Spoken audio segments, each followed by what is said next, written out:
Hey, how's it going, everyone? Welcome back to the Bloodbath Lagoon. Of course, it is me, the monster, coming back at you with another action figure review. Today's review will be focusing on the Marvel Select Odin Destroyer Armor. So please, sit back and enjoy.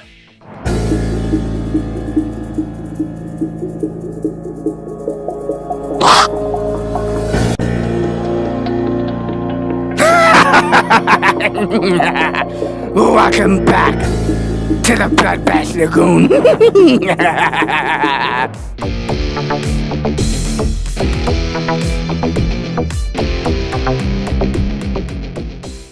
As far as accessories go, this figure doesn't come with much due to the fact that he's probably a larger figure, so of course Diamond Select had to, cut some costs here, so he doesn't come with a base. But what he does come with is some much needed appropriate accessories.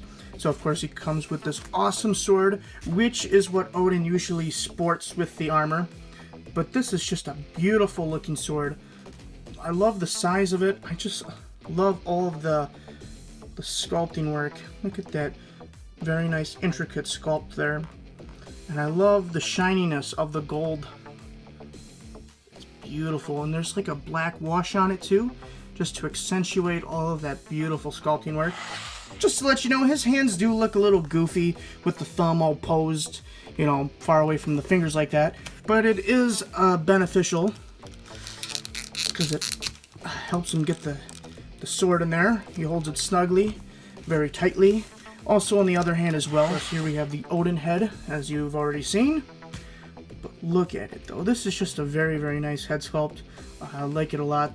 The eye patch looks great. The hair. I think we have like some darker gray washes and some white dry brushing over that perhaps, or maybe that's just the color of the plastic. Either way, I love that we have that contrast in the hair, just to emphasize all that detail. Very realistic flesh tone pink on the bottom lip. And I love it's like a brown wash they put on the face, just to emphasize all those wrinkles. Of course, exchanging the heads here is it's pretty simple. Really easy too. So this is just on the double ball peg in there. Just pops off. Pops on. Booyah. So simple. So let's actually feast our eyes at this Odin Destroyer figure. And I'm just going to leave the Odin head on because I actually prefer this Odin head over the Destroyer head. I'm not really like a Thor fan, so I just wanted this for the Odin, because I don't have an Odin in my collection to display with my other Thor figures. This is just a magnificent sculpt. Of course, this isn't the Odin, body. He has like a cape and stuff, something similar to Thor, but whatever. I don't care. This is an awesome looking figure. I love all of the metallics all the way around. Here you can see just like how beautiful it looks. I think it's some kind of glossy coat on it or something that makes it all shiny and reflective like that. But it's so beautiful. And of course, the precise airbrush details with that darker silver is just magnificent. I love it a lot, especially in the musculature, the details and all that. Here it's very, very nice. Very precise in some areas. It's not perfect, because I got some areas here in particular.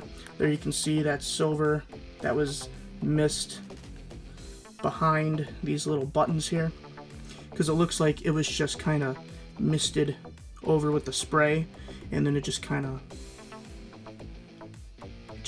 went over those little buttons there. But whatever, not too big of a deal. That's just a little nitpick.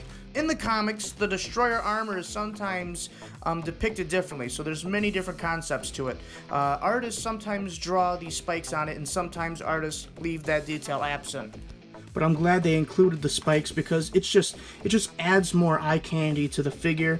It gives you more to look at, so it's not just so simplistic, but you also have these spikes here, and they just came out so beautiful, man. They came out perfect. They're all nice and pointy, not too pointy. Of course, they're a little rounded, but it's not like there's no molding complications or anything.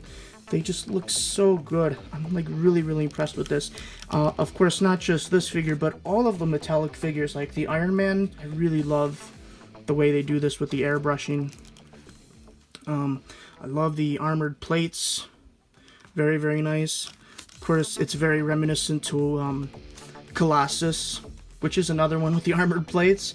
And again, there's some black washes in there, so of course there's sculpting and painting, so those details are emphasized even more, and not skimping out on any detail. Liking this a lot. So in the way of articulation, this guy is pretty articulated, especially for being a big man here. So his head doesn't really go up and down, goes left and right, a little bit of pivot. Also, if you were curious, the destroyer head can look up a fantastic amount, not so much down, mainly just forward, which is kind of unfortunate because he is a bigger character. Left, right as well, and a marvelous pivot. Shoulders can go forwards, backs, out and in. He's also got ball joints at these shoulder pads, so you can pose these around as you wish. And so you are aware, these shoulder pads can be removed too, and as you can see, they're on a double ball peg. Swivel at the upper bicep. Single hinge at the elbow that comes in about 90 degrees. Swivel at the wrist, as well as a hinge, which is very good, very useful for sword posing and whatnot. There is some chipping there on that actual hinge joint, which is fine, and I'm just, you know, because it's going to chip anyway, it's a hinge, you know, but I'm just very thankful that Marvel Select went out of their way to actually paint that joint anyway, you know. But whatever. He has a diaphragm joint. It can swivel. Crunches in about that much. Crunches back actually about that much, and mainly just kind of swivels. No pivot because the spikes get in the way. Legs can kick forwards, not back. The butt gets in the way. Out. Upper thigh rotation. Oh, stiff joint, but it's on this leg right here. So I'm going to have to hit that with the hairdryer later. Single joint knee. And ankles, kick forwards, backs. And he has a pivot as well. Very stiff, which is a good thing. Just if you were curious, here's a quick size comparison with Odin the Destroyer next to some Marvel Select Thor figures. And here he is next to the most recent Marvel Select Thor figure, which was a Disney Store exclusive. And as you can see, this is probably, this would probably work because the detail, the articulation matches up. And this Thor is actually a little bit taller than the other Thors. So I could see this working in a display very nicely. That's all I have for you today, everyone. Thank you so much for watching. I hope that you really enjoyed this review and found it to be super informative as well entertaining at the same time. Please, as always, give this video a thumbs up, leave a comment down below, keep tuning in, and subscribe if you haven't, because I got some more awesome Marvel/Diamond Select reviews heading your way in the future. So, I'll catch you next time, everyone.